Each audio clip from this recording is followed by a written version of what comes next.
It's interesting as well. The vaccine rollout is going well, and long may it continue. I think everybody's on Yeah. board with that. But of course, one of the themes, and this is something, in fact, that you were asked about last night on Channel 4 News, which was the risk of COVID variants emerging that our current vaccines don't cover, that in our current situation we don't know enough, we don't understand about. Now, you dismissed that question on Channel 4 News last night, saying the variant argument is biological nonsense, and you Mm, won't hear many serious scientists saying that.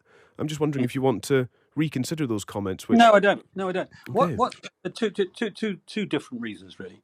One is what tends to happen with variants, not universally, but the general direction with variants is they're actually less virulent, not more virulent. That's why they survive better. So that's a sort of that's one biological argument. But the other one is, how many people in the world? 7 billion, 8 billion. I've forgotten the total number now. These variants are going to be coming from all directions. The proper response to the variants is, it's already been actually started to be addressed by some of the vaccine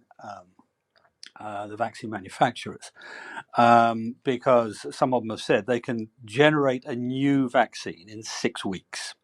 They can modify the current vaccine in 6 weeks. And which if is we are plenty of expected time for a wave to take hold, Mr. Davis. And I think the phrase well, biological nonsense is slightly misleading, isn't it, in this context? no, For no, example, no. studies have found that the Brazilian strain spreads more easily than the original COVID strain. The UK Mhm. variant is linked to a higher chance of hospitalisation than the And original strain. do you think are you going to tell me that the vaccines are completely ineffective against them? I don't think so. No, but the point that No, well, that's the I'm point. going That's the point. the point that I'm going on to make Extract is that other studies have suggested on No, the what was UK being argued variant last? that it's What excuse was me, being sorry, argued? that other studies have suggested that the UK variant's mortality rate could be up to 66% higher than the original strain. Well, In have any they? case, it's considered responsible for Have, the December have peak they? that we all experienced and endured in December. The South African strain is known to spread more quickly than the initial strain as well. And those are only the variants that we know Yeah, but, about so far. So it's and not how does biological nonsense, Mr. Davis. It's and how does the data. and how does how wait a minute, how does the vaccine passport, or sorry, the vaccine certificate, not the vaccine passport, I distinguish there, Hmm. but how does the vaccine certificates protect you against that? Well, I think the point is that you check someone's status. You know what someone's status is, and so But if you they don't. if they happen to be found to be carrying a strain, either one that we've identified or one that is yet to be identified in the course of this They're thing, carrying the strain. They won't be going to the pub or the theatre or anywhere else.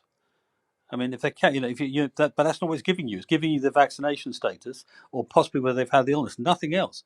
And whether or not it works, whether or not the vaccine works against these other strains, which we would hope it would, but and mostly I think it does. May not be perfect, but it does.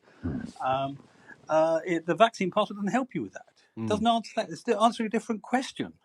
It is the bigger issue. I mean, if you're worried, strains, there's a bigger issue here with strains, and that's the question of the international passport, because the strains tend to develop in one population and then move around, and I said from the beginning, the international vaccine passport is a different matter. yeah.